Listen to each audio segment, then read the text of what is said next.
ചക്കക്കാലമായാൽ പിന്നെ രാത്രി മിക്കവാറും ഭക്ഷണം ചക്കയായിരിക്കുമേ.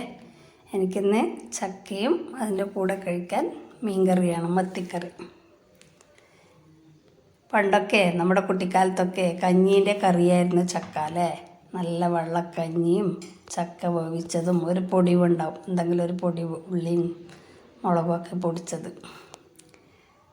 ഇപ്പോൾ ചക്കക്കും കറി വേണമെന്നായി അല്ലേ. ഓരോരോ മാറ്റങ്ങൾ. ഇപ്പോൾ എൻ്റെ അത്താഴം ഇതാണ്. നിങ്ങളുടെ അത്താഴം എന്താണെന്നൊന്ന് കമൻറ്റ് ചെയ്യണേ. ചക്കയും കറിയൊക്കെ കൂട്ടി ഇങ്ങനെ കഴിക്കുന്നത് ഇഷ്ടമാണോ എന്നും കൂടി പറയണം. കുറച്ച് നാളായിട്ട് രാത്രിയിൽ ചോറില്ല. ഇതുപോലെ ചക്ക വേവിച്ചത്, കപ്പ വേവിച്ചതൊക്കെയാണ് രാത്രി കഴിക്കുന്നത്. ചക്കയായാൽ പിന്നെ നമ്മൾ ചക്ക തീരുന്നവരെ ചക്ക തന്നെയായിരിക്കും മിക്കവാറും രാത്രി ഭക്ഷണം. കുറച്ച് നേരം മെനക്കെടണം എന്നല്ലേ ഉള്ളൂ, നല്ല ടേസ്റ്റ് അല്ലേ. അപ്പോൾ